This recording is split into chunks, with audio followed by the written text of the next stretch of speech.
different sizes. And I got 25 bare rooted of these. These are the Trident maples I got from Bonsai Ken in Ohio. So they're in various pots. I wanted to try everything. They just came literally a bunch of sticks wrapped up with some gel around their roots, no soil or anything like that. And, you know, he said you could wait and plant them outside, or you can start them early inside, and you get a lot more ramification early on. And so even though they look ugly as hell right now, I have, I think, 23 of the 25. I gave one away to a friend and one died, of these various size Trident maples, which I'm psyched about. They have this awesome, let me get out of the light, awesome Trident leaf. So that's a nice mature one. And then this would be one growing in. So those are doing well. I just have them along the fence line there, so they get, you know, medium to a lot of sun. Here are some blue spruces. These are all December 1st seedlings.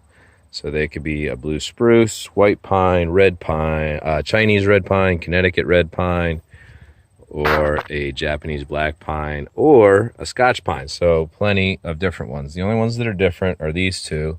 I started these with the Delonix regia. They were part of my first bonsai seed starting February 2018. So they are mad slow growers. I mean, you see these. 3 germinated, lived a year, and then one just died off. So you can see, like, the other ones, this guy was a December planting. That could be a black or a Scotch pine with the size of it, but it's already looking way more vigorous than these two. So anyways, those are cool. They're doing well. Down below, I give them a little more shade. We have some Western red bud. I believe those get purple flowers. And we have some, I think this is a tree that volunteered itself. We don't know. It could be a weed. We have some American yellowwood in there. And these are all big time survivors of spider mites. They were all over them. I thought they were just going to be completely decimated, but they pulled through. So I'm interested to see what they do in their second year. They haven't been much of a long stringy thing with some leaves. If you saw it in the forest, you wouldn't think anything of it at all. Like, oh, you wouldn't even notice it's a seedling. So these are some other little seeds I planted: ash, Siberian elm, things like that. Some maples. I don't know, I have some sprouting up. But I've noticed with trees, you could have one come up in 1 week, and then 6 months later, one decides to wake up. So that's always cool. I have a pine here that has gotten a friend, a little maple buddy, decided to grow in there. I have this really, really healthy crepe myrtle. Really healthy, and it was attacked by spider mites, and I didn't think it was going to survive, so it is much larger than any of mine. I have some palm trees in there. This is my little forest that I'm still like, okay, what are you going to do? You got to do something. So it's arbor vitae in the front, in the middle Connecticut red pine, and then in the back some Colorado blue spruce. And I started them in that as a seed in December, and I've pretty much moved every other seedling except for that grouping. So I don't know, maybe I just spread it out slightly and let it grow as a forest. So this is, I let it stay, but this is a Princess Persimmon, and what I thought was a baby that I got at the New England Bonsai Society, and it did not survive. These might be some non-survivors as well. This mite has a little green. You know, there's been a lot of spider mite and other insect attacks this year, I think because of the heat. There's some hydrangea cuttings. They took well. I love seeing a little stick have a nice big flower. So down here, most of my palm trees, Canary Island date palm, and then just standard date palm. They're doing well. There's a red bud. And let's see, the last of the seedlings, you see these are just more pines. And I say just because there's so many of them, not because I don't appreciate each one. I mean, watching these things grow is so exciting. I love watching pines come out and they have their tiny little fine grass-like needles, and then all of a sudden these things have branches and they're acting all crazy with their trunks. So I'm excited to see those in the future. These are some more Japanese alcovas. So planting of 3, this is a single. So you see I had a high success rate with those. That's a baby crepe myrtle, apple tree, some arborvitae, more pines. What we got here? That's a sequoia or a redwood, I think sequoia. Down the next shelf, more pines. Is that clova? And same with the bottom. So high success rate with the pines, Japanese alcova, black locust, kiwis, excuse me. All right, so I'm not going to spend any time really on the annuals and such. These fig cuttings, totally kicking butt. This one even has a fig on it. Oh, a bunch coming out of the internode. So that's cool. That's from a cutting in my SpongeBob pot. SpongeBob was actually the one show that I would not let my daughter watch. Otherwise, she has had free reign. Look at this white pine. That is just really attractive right now with the light green and the black green, or dark green in the back. Yeah, that was a Yamadori. Okay, so I have my eggplants kicking butt. Blackberries up front. They haven't done much of anything, quite like the raspberries, so maybe they're late season. I have some Hungarian wax peppers, and they've done really well for me. I've harvested a few dozen already. Looks like we have a bell pepper coming in.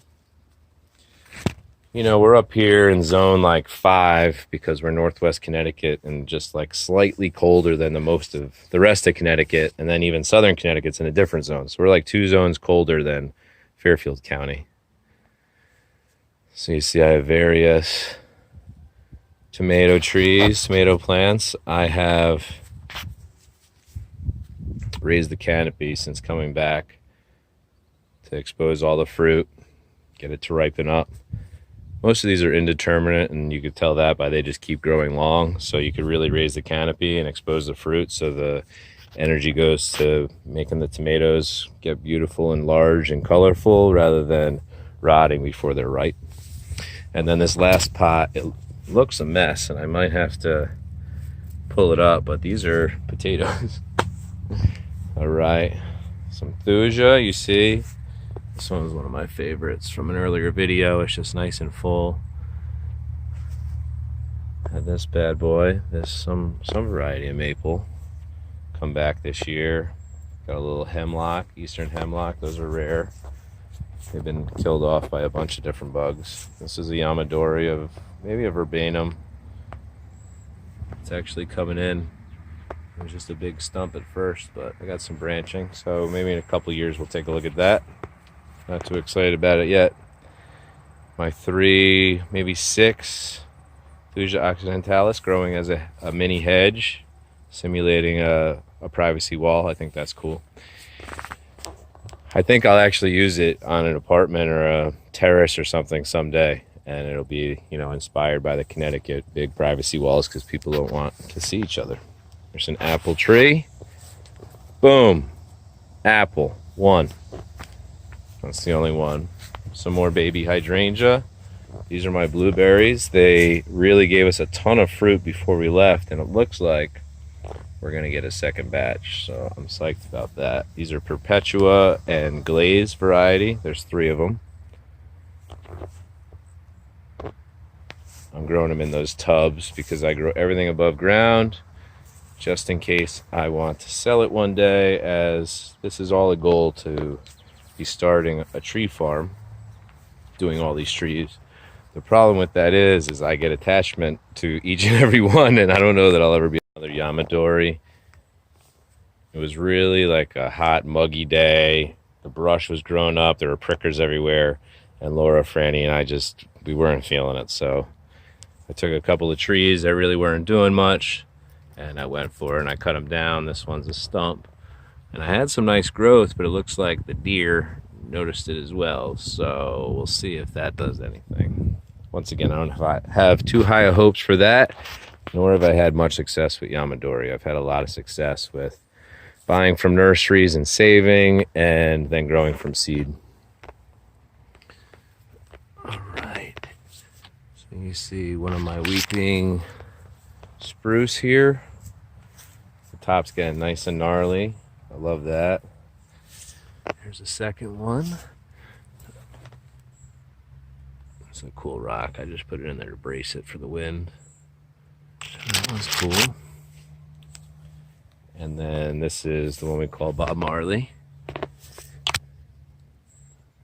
So this wasn't growing too well this season, but it looks like it's really recovered well since I brought it up to the house. I had it down at the Japanese garden, or the future Japanese garden, but you know, I just did not develop it enough, and I had too many projects going on to maintain everything down there. So before vacay, before taking the holiday, I just brought everything up. All right, y'all, so that's gonna do it today at the ranch. Thanks for checking in on this playlist, the August update 2019. I think there was 9 or 10 parts, so hopefully you got to check them all out and you enjoyed them. Inside to out, that's what we're doing here at the ranch, and I hope you check back in the future for updated plantings, prunings, and germinating. All right, y'all, have a great day. Take care.